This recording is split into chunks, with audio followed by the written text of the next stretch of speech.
Assalamualaikum warahmatullahi wabarakatuh. Perkenalkan nama saya Alvarian Norvin Darmansyah, NIM 233140711111040. Kali ini saya akan memberikan video penjelasan. Jadi saya akan menjelaskan dari salah satu implementasi dari materi pertemuan ke-12. Jadi yang dilakukan dari modul ini yaitu konsepnya yang harus dibahas. Jadi, saya menemukan studi kasus nyata yaitu kasus backdoor. Jadi, pada dikutip dari Cloud Computing Indonesia atau dari The Verge pada tanggal 4 April 2024 dijelaskan bahwa mayoritas komputer di seluruh dunia dapat terancam dan rentan terhadap serangan ini. Setelah itu, Ben Thompson dari Strategy menggambarkan situasi tersebut sebagai ancaman yang serius dan berpotensi menimbulkan masalah bagi sistem komputer yang terdampak. Nah, dari sini bisa disimpulkan ini berkat kecermatan seorang engineer Microsoft yang juga menjadi relawan untuk menjaga PostgreSQL. Masalah ini dapat terdeteksi dan diungkapkan sebelum menimbulkan kerusakan yang lebih parah.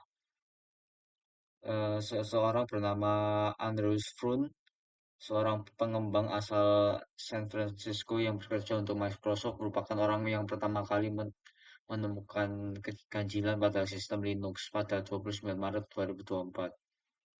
Di sini bisa diindikasikan ini termasuk serangan backdoor via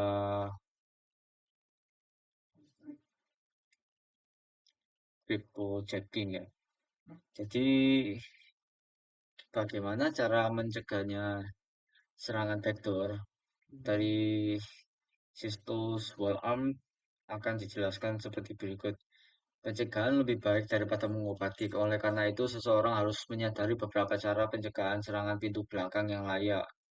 Yang pertama, bisa pastikan upaya login gagal yang diizinkan terbatas dan firewall berada di tempat untuk melarang akses tanpa izin.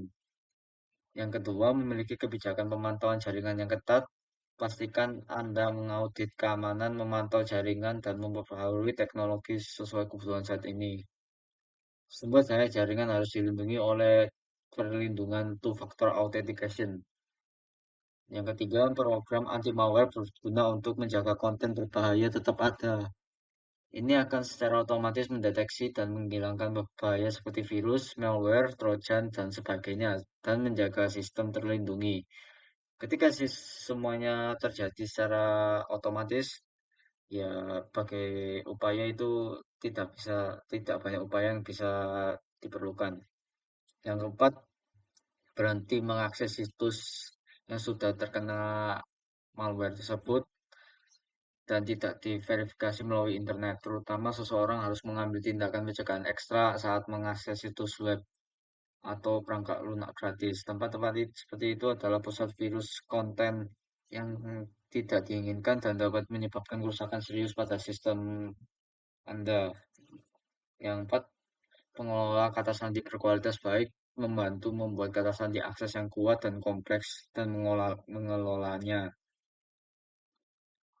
Jadi, semua mengetahui bahwa kata sandi yang sulit untuk dilanggar dan kertas akan mengalami kesulitan melewati perlindungannya. Seperti kayak semakin susah password yang dibikin, ya tetap semakin susah juga. Setelah itu membuat dan mengelola kata sandi seperti itu untuk semua situs web dan sumber daya yang dapat digunakan memang pekerjaan yang sangat sulit. Dengan bantuan pengelola kata sandi, seseorang dapat mewujudkannya dengan mudah. Setelah itu yang keenam, memperbarui OS dan perangkat lunak Anda saat layanan diperbarui dapat melawan upaya serangan dengan cara yang baik.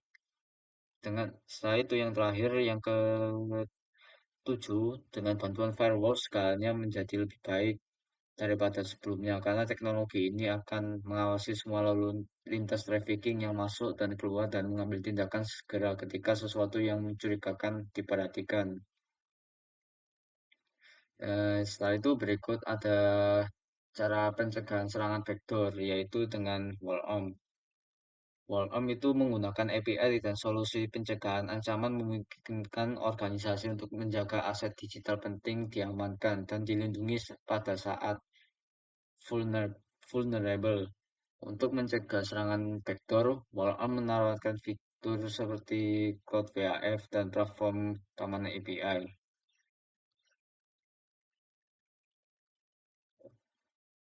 Oke,